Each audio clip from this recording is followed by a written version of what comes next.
Welcome to a special episode of the ASC Podcast with John Goehle.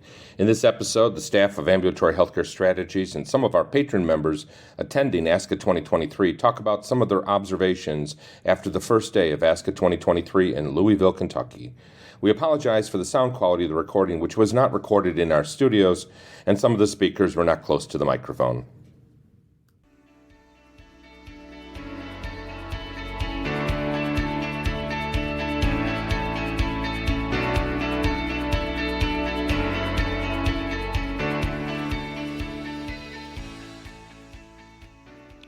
Welcome to the ASC Podcast with John Goehle, the longest-running podcast specifically focused on the freestanding ambulatory surgery industry. We would like to thank our sponsors, Surgical Information Systems, providing cutting-edge information solutions for surgery providers. Trivalence. Trivalence offers a comprehensive next-generation ASC solution that optimizes payment and supply chain performance, enabling actionable data insights. And Ambulatory Healthcare Strategies, the nation's leading regulatory and accreditation compliance resource for ambulatory surgery centers. For more information about our sponsors, please visit our website at ascpodcast.com.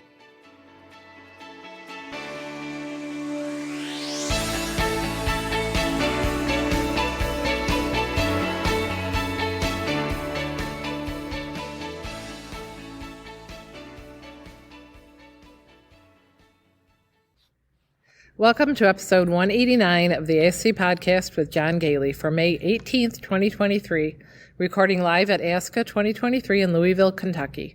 This is Sue Cronkite, Chief Researcher for the ASC Podcast with John Goehle and Operations Manager for Ambulatory Healthcare Strategies. We'd like to remind our listeners that the ASC regulatory environment is a rapidly evolving landscape, and the material presented in this episode is based on the most current information available as of the date of the recording. As such, it's important to recognize that this information may be subject to change, and we advise all ASCs to stay up to date with the latest regulations and guidelines issued by their relevant regulatory bodies. This is John Goehle. I'm here with a very distinguished panel of Ambulatory Healthcare Strategies, employees, speakers from the conference, patron members. Did I miss anything? And I'm just going to quickly, because we have quite a crowd, at least 12 people, I think, here. So I'm going to ask you to quickly go around, introduce yourselves and your role, and then we'll get into our fascinating discussion. Start with you, Donna. I'm Donna Macchio. I'm a regulatory specialist with Ambulatory Healthcare Strategies. Hi, I'm Shane Stanford. I'm the current president of Virginia Ambulatory Surgery Association. I am Laura Plummer, support specialist, Ambulatory Health Strategies. I am Mary O'Day, Ambulatory Health Strategies support specialist. Hi, I'm Diana Powell. I'm an attorney and I work with Ambulatory Healthcare Strategies. Hi, Judy D'Ambrosio. I'm the Director of Education for Ambulatory Healthcare Strategies. Mike D'Ambrosio. I'm a regulatory specialist with Ambulatory Healthcare Strategies. Corey Prisco, Administrator of Hudson Crossing Surgery Center and Vice President of New Jersey ASC Association. Lori Rodricks. I'm the Clinical Director for Ambulatory Healthcare Strategies and the Infection Prevention Consultant. Hi, I'm Amy Durbano with Ambulatory Healthcare Strategies, and I'm a support specialist. I am Alex Borneman, Director of Operations for AHS. So this is by far our largest crowd for one of these events. Those of you that have been following us for 6 years now know that we love doing this as we all get together and just have some observations about the conference and what we saw and heard during the conference. Two things before we get into the questions. We apologize about the sound quality. We're recording in a very big ballroom. We're trying to be as close to each other as possible, but these people really don't want to get too close to each other. I also, obviously, we want to make a big reach out to our thank you to our sponsors. Surgical Information Systems, our long-term sponsor of the podcast. We keep meeting with them over and over again here and thanking them for their support and the wonderful things that they do for the industry. And Trivalence, our newest sponsor, who is also here, plugging their brand new and incredible product for supply chains in the ambulatory surgery industry. So again, thank you for them. And of course, Ambulatory Healthcare Strategies, who's been a sponsor since day one on January 1st, 2018. And with that, I'm going to start with, I'm going to start with you, Corey. Corey just finished a session. I'm going to let you introduce the session and then the title of it because I already forgot the night. I know what it was about, but I forgot the title. Corey is a patron member. She is a well-known industry expert in this, and she did a wonderful presentation. Go for it. Thank you. I just finished my presentation on building a better relationship with your medical director. So we had a nice session. We talked about strategies. First we talked about why it's important to have a good relationship with your medical director. Then we talked about some strategies, and then finally left it with what to do if those strategies don't work. And did you get feedback from the audience on this, by the way, as this was going on, about their relationships? I think a lot of the relationships need building. Yeah. So I think, our session was, like I said in the session right before happy hour, so rough attendance, but probably could have used a more prime time slot, just to encourage more people to go, because I do think, and not just the medical director either, building better relationships is something I think we all struggle with different key roles at the surgery center. So what were some suggestions or like bullet points that you gave to the audience? I talked about the need for constant communication, both informally and formally. And I really tried to stress the informal conversations because I really think that's where most of the decisions are made and that's where the relationships are built. So the importance of having weekly meetings. I know one of the attendees said how hard it is because their medical director is so busy that they're constantly, they can't maintain those meetings. So I suggested, sometimes text messages is a great place to start. Let's use the technology when it's there and see what's a convenient time to talk to them. But really, really being very deliberate about keeping up communication. Wonderful, thank you. Shane, I'm going to turn to you for a second. What session was the most interesting to you? The one about financials. It was really well spoken. The caliber speakers. It was a great overview of the financials, and every administrator, that's coming from a clinical background, was beneficial to me. What was the biggest takeaway that you had from that? Just the things that he had, over time, he'd been in the field for many times, so he had some key points to look at on your financial statements to improve efficiency overall, the performance. So what was his suggestion for the most important document, if you can remember? Cash flow. That's interesting. That's interesting because, and Tony Lyons just joined us. He's our financial specialist with Ambulatory Healthcare Strategies. He and I are both CPAs. So unfortunately, Tony just walked into the conversation. But I would say as a CPA, we often as CPAs say the balance sheet is the most important. And cash flow is important when you're in trouble. But often those cash flow statements kind of mirror things. You look like you're ready to say something. Go for it. Just, the income statement and the balance sheet. The income statement and the cash flow, the destination is the balance sheet. Right. So that's where the treasure is. So the way you get that treasure is through a good operating income and, of course, good cash flows. That means you're collecting the money you're earning, and then that builds up your treasury. That's where your wealth is. And where the distributions to the doctors go. And that's probably, if I were to take a guess, that was probably what the end result there was of that cash flow statement, right? And make sure that you had reserves for rainy days. Yeah. Donna. Yes. What was your favorite session? I had two favorites. My first favorite was the session on what ASCs can do with the disparity in healthcare. Very interesting. Some really good tips on how you can interview your patients preoperatively to see maybe where they are on the spectrum of not just healthcare availability, but their healthcare knowledge and education and what kind of resources to help them. Very interesting. Was there also not typically thought of in an ASC? Was there also a discussion about culture diversity training for the staff and what you can do? There definitely was a discussion about culture diversity training for the staff, and I think that there were some suggestions about having perhaps the religious leader of different cultures come in, or the community leader of different cultures come in and help to to explain how you can better understand your patients and how you can help them better understand you. And there's quite a number of sessions this year. And it started last year because I remember moderating one session on culture diversity and recruiting people and making sure that as you're recruiting people that you're also understanding the audience you're with. So it's interesting that we're finally getting there with that. It was a very good session.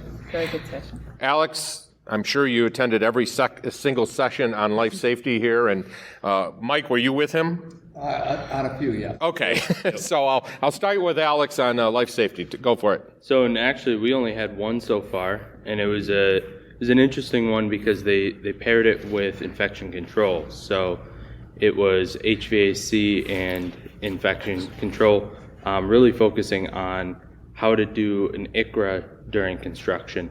Infection control risk assessment. Yeah. Yep, exactly. So I thought it was a great introduction to that process and really touched on some key points too with regards to HVAC and considerations when going into a survey, which I thought they melded together very well. Was there anything that surprised you this time? Anything that was like? So there was an interesting comment that they focused on the permitting, the idea of permitting as part of the infection control risk assessment. So once you finish your risk assessment, that the infection preventionist actually should be granting a permit basically to be able to then do that construction. So in other words, they're the final sign-off before they had the construction start. Yep, exactly. And that's a really good point, making sure, because I think so many times people launch into projects they don't even think about necessarily as a construction, reconstruction, or maintenance program, and that infection control coordinator should be that last. I see Donna, shaking her head. We had this discussion because when I was running my center, when we were doing little projects, we didn't think. I mean, for the bigger projects, yes, but for the smaller ones, we didn't even think about infection control risk assessment. How about you, Mike? To add on to that discussion on life safety, the presenter did a great job of kind of highlighting some of the top things he's seeing as far as deficiencies. One of the big ones was when you have a firewall penetration, to make sure that you follow up and that they're using your contractor is using the proper materials. A lot of stuff that says fire stop, etc., may not be the proper rating for stopping those penetrations. Example is if somebody goes to Home Depot, you can actually buy a material called fire stop that is really flammable. Yeah. So yeah, and actually, so he misspoke. He was talking about fire block, one of the foam, the expandable foams that's orange. But it's still called fire block. You would think it would be something that would, right, exactly. Yeah. But it's more flammable than wood, so don't use it. I found that to be a good tip. Yeah. I want to make a comment. We mentioned this in a couple episodes ago that we had a center that was cited. Alex, it was a new center, right? I mean, literally, you had been looking at the... as far as orange goes? No, I'm talking about the penetrations. Because we've had that. Yeah, we've had that too. Well, I mean, you had looked at the night before the survey, and there were no penetrations, and then the surveyor got in there, and there was a penetration, because, of course, the IT people had been in there in the meantime. And I had made the suggestion, and I'm interested in what other people on the panel are thinking about this. Just put a sign above the firewall, like, go to a photocopier, make tons of signs, and say, anytime you put a hole in here, see the administrator, and so, because as a surveyor, it's the easiest thing for me to cite. Yeah, and they really have, the newer construction has really focused on labeling the firewalls up above the ceiling as well, which helps. But it's not going to help. It helps. Yeah. It helps an educated contractor. It does not help an uneducated. That's right. Especially those IT guys. I was just going to mention about the ICRA. I've recently learned this too, not only inside your facility, but also projects that are going on outside your facility that could possibly come in. Surveyors are looking at if there's any potential of an infection control issue with your center. Yeah, especially with regards to your HVAC system, what it can be pulling in. Or the water. Or the water. You know, if the water system is going to be interrupted or possibly contaminated. Right. There's been a lot of big news in Ohio about that. Yeah. You know, contaminated water supplies. Judy, sorry I didn't prep you. No, that's good. Poor Judy has got a back problem, and this is, by the way, this is the worst place to be if you've got a back problem, because you are walking, what is it? I mean, I think it said 15,000 steps. It's got to be a quarter mile. Easily. Not more. Absolutely. Well, you can look at it that it's good for me, right? Because the exercise is loosening the muscle, blah, blah, blah, blah. Whatever. Just means more painkillers. But go ahead, Judy. What was the session? So Judy is our Director of Education Services. She always, and she obviously is a regulatory specialist also. What did you, what was your favorite? I attended the one that you just moderated about the EHR, not because I was the regulatory specialist or the education, because of the medical records. I felt badly because the person that was going to speak wasn't able to come. So John had to fish people out of the audience and make them a panel, scare the heck out of them and put them up there. Well, it's not quite true. ASCA did that, but they did find a good panel of people. Yeah, I was impressed because none of them had any time to prepare for anything. Yeah. Had any idea what questions they were going to get. So I gave them a lot of credit because I like to talk, but I wouldn't like to have been in that position at all. Yeah. So I gave them a lot of credit. And I enjoyed listening to people talk about when they're first instituted in EMR, because now that I'm working with them so regularly, it's good to hear where they struggle. And I apologize because I don't remember their names, and it's not written in the thing, so I can't give them credit. But the lady in the middle, Tracy, thank you, made some really good ideas about how to get the buy-in before you bring the system in. Right. And to have this list, a clipboard in your lunchroom or somewhere that says everything I hate about this EMR, and let your staff go nuts on this piece of paper, so that when you go back to the vendor, you can say, okay, these are the things they're struggling with. What can you do to help us make this more efficient?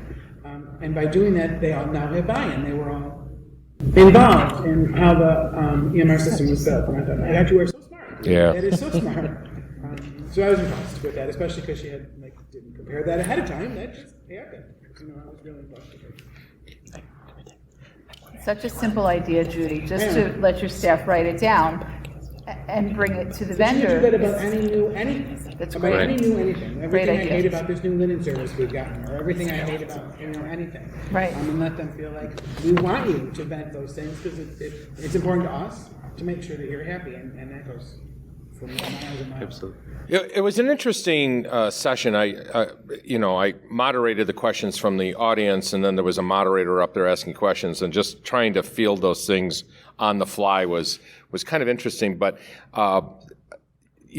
Judy, what did you think about that discussion about AI, artificial intelligence? Well, I think that your average person, over the age of, let's say, 26, is kind of frightened by the whole concept of it. And again, was it the lady in the middle? Yeah. She talked about how you could write your discharge instructions and then tell this little AI bot to write them as if they're to be read to somebody with an 8th grade reading level. And they would change them so that this particular patient would understand them better. And they could, okay, wait, this is Bob. I can do No, that. John can tries. like an 8th grader. John plays with it, ChatGPT, and it actually is. It's kind of amazing. And everything that's on TV is frightening. They don't make you like it. But there's so many things. So I was the one that actually mentioned, because she didn't know much about AI, and when she mentioned, some of the things I struggle with, like discharge instructions, I gave the example of how last night, for those of you that listened to the podcast that we recorded last night, I wrote the intro. That's the only part of the whole thing that was scripted. I wrote the intro and looked at it and said, this is really boring, and Sue's still asleep. I can't get her to proof it for me. So I took it and I copied it and I wrote, make me sound better. And then I put in parentheses what I had written. And so those of you that listen to that, you might want to go back and listen to that. It made me sound, if I may say so myself, since it made me sound completely different than what I did in the beginning, very good. And it was my words. It was just in a different phraseology, and it really sounded much more upbeat and much more interesting.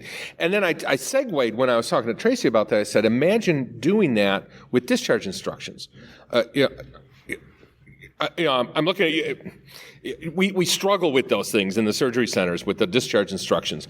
We try to bring it down to the level of the individuals that are in there, Corey, right? And what I suggested, maybe you should be able to take some of those phrases in the discharge instructions, even if they have bullet points. ChatGPT can move that around and make it sound better. And with everybody having so much experience, and you've talked about this and given these instructions so many times, you may not even realize the terms that you're using that somebody might not understand. So that's right. One way, and then obviously you have to read it over and make sure it's accurate. But yeah, you always have to let it come out. No. There was a couple things even in the one that I wrote that just was wrong. Yeah. But so you can't turn everything over to ChatGPT, which, by the way, is one thing that I fear about using AI, is that people will get, because it was kind of neat. I just had to type it in and let it write something up, and I just read it off. And it's got to be a tool, not a. It's right, not an end result. So I thought that was fascinating. Mary's one of our support specialists, and Mary, talk up a little bit here. And what was the session you liked the most? I like the CMS quality reporting. Basically because my background has been, Medicaid, Medicare. Before you came to us, yes. Yeah, so I find it interesting as to, basically making good decisions on what you're going to bill Medicare, Medicaid for, and making sure you have quality research and statistics to check out, checking out, making sure that you're billing properly and getting reimbursed properly. So I thought that was interesting. I kind of liked it too because some of the stuff that we do, just looking at what they actually are keeping track of. So such as the patient burns and things that they were going over. So it seems like they're expanding the list of. Well, and to your point, I think one of the things that we are struggling with, and Sue, I know you've been involved in this too, is how do we actually support our clients at AHS when we're giving them the information about what they need to track, and 9 times out of 10, that's not the problem. The problem is how do you actually get in and report the data in the systems that you've signed up for? And, so we're talking, I'm using hand signals, it's not going to help our listeners, but, we're talking at this level, and meanwhile, they're here like, okay, what's my login again? Rather than what am I uploading into it? So that's good. I'm going to look behind me for, Lori is anxious to get to the alcohol in the, we all are. TikTok.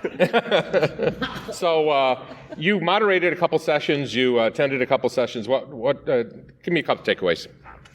Well, the last session that I was able to moderate was on conscious sedation or nurse administering sedation, and it was really well attended, as some of you were there, but it was kind of scary when I think of some centers that aren't going to be doing the right thing. Yeah.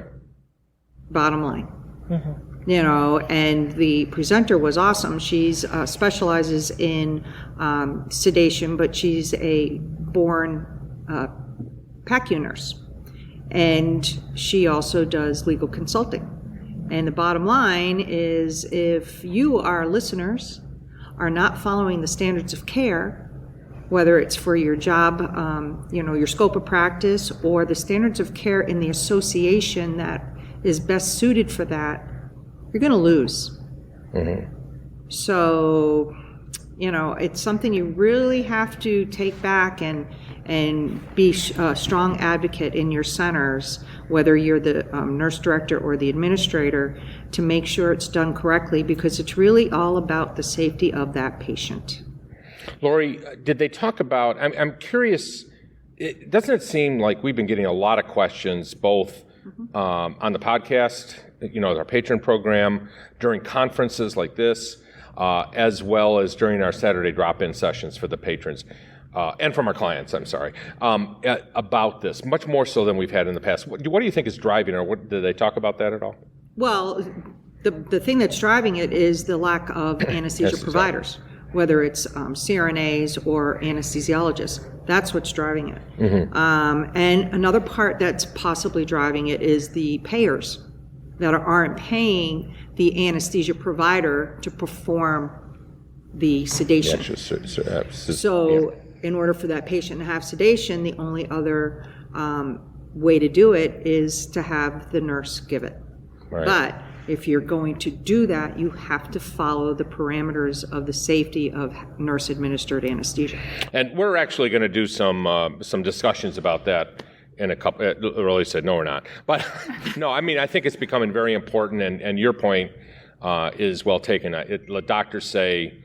Don't need to throw the doctors. I'm looking at Corey here, who had a long conversation about medical directors, but we know we don't want to throw them under the bus on this one, but they're the ones that are driving this whole discussion, and we really, this is where you as nurses have to step in and say, no, that is not safe. We don't have the skills to be able to do this yet. Maybe you'll be able to get to it. And there's a certain point at which it's well beyond your scope of practice. Well, there was a couple of questions that I kind of shook my head at because, I'm very old, and it has been a while since I've been in the arena of being the administrator or the director of nursing, and there are still physicians out there that are pushing the envelope. So when the anesthesia group says that patient's not a candidate to have it done in my center, the doctor says, well, that's fine, we'll just give them conscious sedation. Oh, yeah. Now, I just kind of chuckled. I loved asking that question because I was like,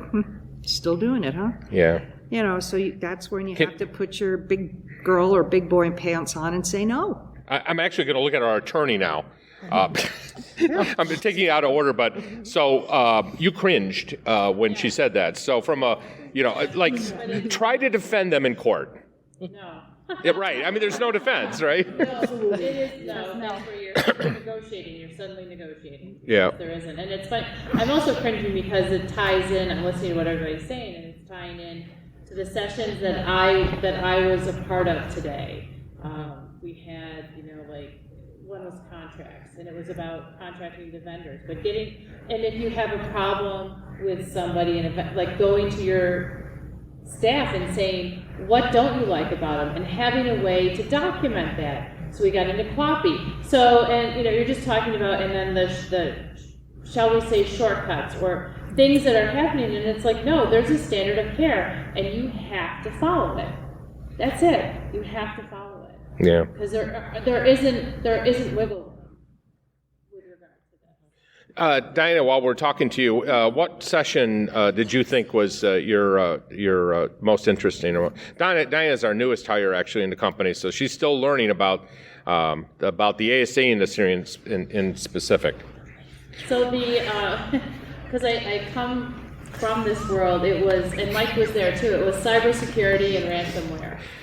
And that's totally, part of my wheelhouse. And they did a great, I told them afterwards, because they talked to me afterwards, and I said, I don't think you scared everybody enough. Like, you needed to scare them more about this. Yeah. Because if you get shut down because of an attack, I mean, you are shut down.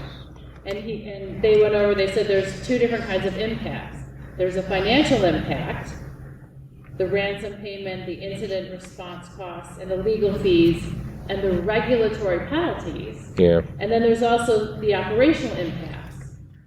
Which could probably be as much as the penalties themselves. Yeah. Because it's the patient care and then the downtime and revenue loss. And they talked about that, and they said, well, the police department, and they're not going to want you to pay the ransom. But if you're looking at everybody being canceled, everybody coming in and not being able to do what they need to do and have those procedures performed, and also all the records and everything that are jeopardized, he said you might make the decision to pay the ransom. But then what if so it brought up a whole issue. And I asked about, because we have 5 states now that have passed data privacy laws, just like the European Union and the GDPR. So we've got California, Colorado, Connecticut, Utah, and Virginia.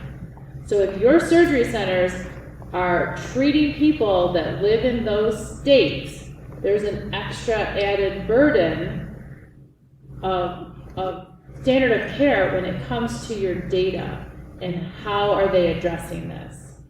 So let me ask you this, is it that the patients live in that state or that the center is in that state? So, or is it both? It's both, because there's going to be a standard, there's going to be regulations that dictate to the center that's located within those states about how they have to protect the data. But there's also the rights of the patients that come from that other state, that their state says, you have to protect their data. So I live in Connecticut, and I'm driving into New York City to have my procedure done, which is actually typical. Yeah, right. It is. Especially in tri-state areas. Right, so I think it's going to become more and more typical. Yeah. And so what the data, you have the center that's located in New York City is going to have a duty to take care of the data for the citizen of Connecticut. This is what I love. So it's how do you, and then the question was, Mike and I were talking about it, well, where's our responsibility? Do we have one? And it's just informing the centers, informing them, and letting them know that this is out there. And I thought it was eye-opening that, you know, as of October 2022, there's been 6 million medical records attacked. Wow. And they can cost anywhere from $500 to $140,000 per breach. So wow. Important. So take it seriously. And also response time, because those are written into some of the laws. How much time do you have to respond? And who do you have to tell? Yeah. And how do you have to tell them? I mean, it's a very wide web. I'm going to turn to Amy now. Amy, one of our support specialists. What session? I haven't seen you all day, so what session did you like most? So there's been a lot of really good sessions, but I think my favorite so far was, and everybody else is going to fall asleep, but nasal decolonization and preventing surgical site infections. And they had a lot. She's a new nurse. Could you spell those words? I can. For an 8th grader. The vast majority of surgical site infections can actually be genetically matched to flora on the actual patient, either on their skin or in their nose. So they've suggested, they were looking into studies that worked on reducing the amount of bacteria on the patient, whether it's preoperative bathing, routines, or even something like mupirocin in the nostrils to try to kill some of that bacteria, because often the patients are self-inoculating themselves, and that's where the infections are coming from. So maybe a lot of them, it doesn't matter as much, but somebody doing total joints or cardiovascular surgery, it really matters, the bacterial load. Well, it's interesting as we're talking about ChatGPT and, artificial intelligence and rewriting, some of this stuff. Now, those of you that have not heard about ChatGPT, keep in mind that the database for ChatGPT ended in, September of 2021. Right. So it's almost 2 years behind. So it's not necessarily going to have the updated data in the app itself. But it just seems to me, Amy, that this is a great application because it's all education, correct? Mm-hmm. To be, let something like ChatGPT write, pre-op instructions or post-op instructions, make sure the patient is well versed in what's in. Right. Laura, I know you've been busy getting alcohol for the people here who throws me under the bus right now? Not Laura. Some people, my favorite people I went to. There's thirsty ones on this side of the room. You're on drugs. So when you're not getting alcohol for our staff, what session did you? Most important job. Thank you, John. I appreciate it. I'm glad to see my efforts. I had to go to 2 stands because Alex wanted bourbon. And I had to sneak them besides, because you're only allowed 2. But anyhow, I enjoyed the CMS one this morning. Maybe. I have a feeling we're going to be cutting some of these sections here. But I can tell you there was a lot of people trying to help me figure out how to carry all that stuff. But I like the CMS requirements one. I was fascinated with patient satisfaction. And ASCs are going to have such a struggle with that. And point of order, Laura does a lot of our patient satisfaction information gathering, summarization, et cetera. I was happy to hear they only need 200 in a 12-month period, but then I don't know. You're talking about for the upcoming changes, yeah. And I don't, 2024 is voluntary and 2025 is mandatory. Right. And I just don't know how much information you're going to collect on only 200. Especially if your center has a large volume. Yeah. I think asking your patients to do 2 different surveys is going to be difficult at best. And I just found it 34 questions with an option to add 14 more. I mean, stop. You get to question 5 and you're done. Unless you're very dissatisfied. Unless you're very dissatisfied, then you could ask them 100 questions and they're going to add another 40 to it. Yeah. So I'll segue into the patient satisfaction because tomorrow there is a session on patient satisfaction that I'll be presenting, but it was written by the esteemed Ann Geyer, who can't be here. I'm going to that one tomorrow too. So I can only hope that I can do a good job, but I probably will have her on my phone listening. She can answer the question that they ask, because I've had people say to me, "You're doing that one?" Because obviously I don't like people, and I don't want it. I don't care if they're happy or not. Right? Speaking as long as they're not infected. Right. They better be clean. Speaking as someone who has had to do one of Ann's speeches in the past, one thing I realize is I am younger than she is, but there is no way I have anywhere near the energy level that woman has, because she does twice as many slides as I do, and it seems like half the amount of time, and it's always amazing what she's able to fit into that time. Yeah. But great job. I'm sure you're going to do a great job with it. Well, that's what she said, but I don't think she's right, but we'll see. I don't know how well it went in New Jersey. I was just going to say, you did an awesome job at the New Jersey's conference with the perioperative. You did a great job with the delivery. So you get the credit. Oh no, I'll give Ann all the credit, and if they don't like it, I'll give Ann all that credit too. Tony, I'm going to segue to you. You and I have not talked at all today, so I have no idea what sessions you were in. And Tony is actually like a mile away from the microphone, so you try to speak up. But so what did I'm assuming you kind of went to financial sessions, right? More or less, as much as I could, because that's not all that happens in the ASC. Yeah, that's right. But I went to it. It was I have to read it. It's a long title. How to know when it is time to consider a strategic partner. Oh, interesting. Yeah. It was interesting. So I selected that because everything else was about, nasal. I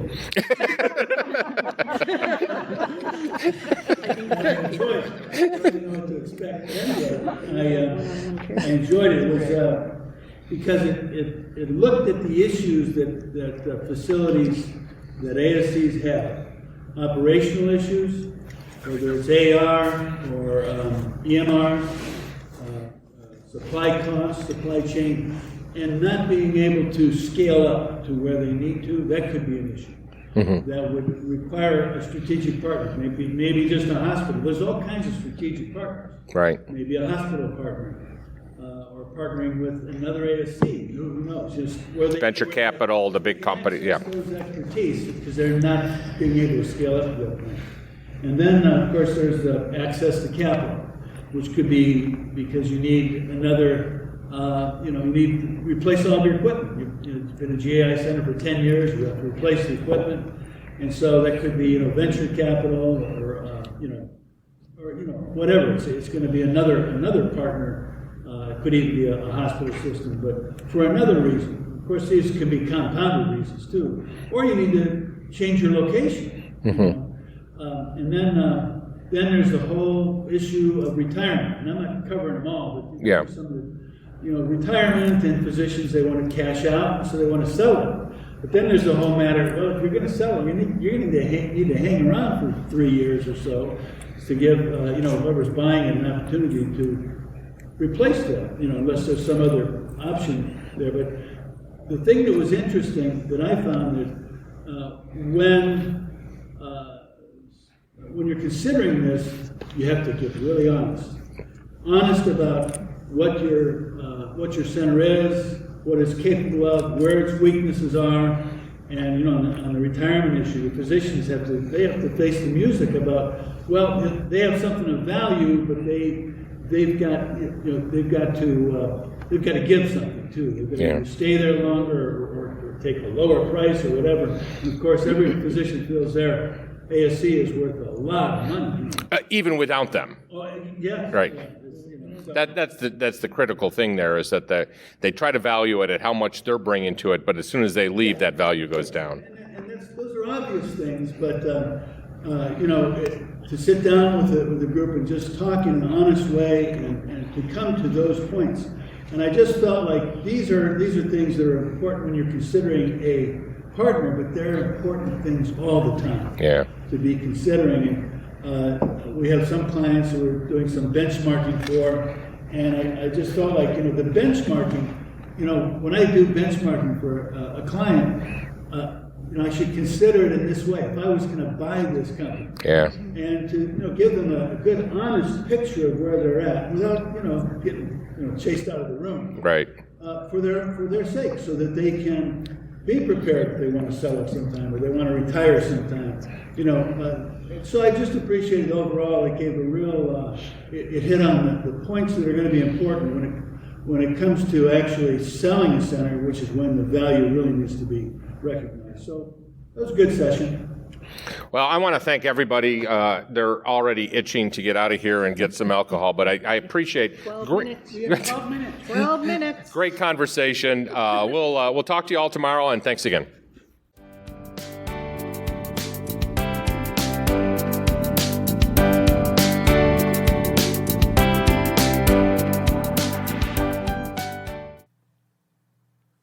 It's been a long day, and the surveyor's just left, and you are exhausted. And looking at the list of items that you have to address, you wonder, how can I deal with this and still take care of my patients? More importantly, you wonder, how can I ever keep up with all of the regulations, standards, and accreditation requirements?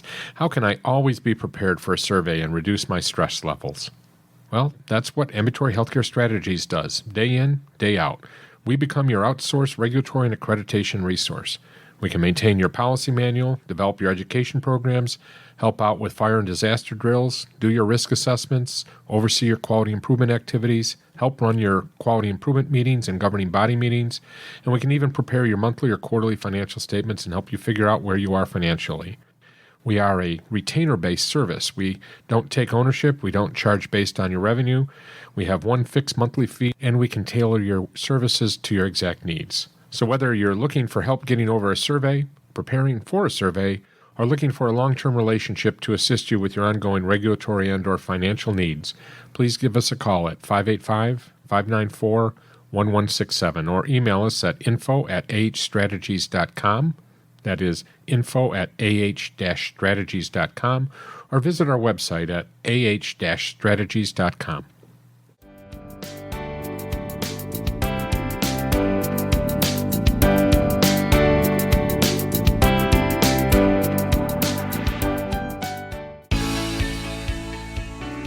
This episode of the ASC Podcast with John Goehle is sponsored by Surgical Information Systems, Trivalence, and Ambulatory Healthcare Strategies.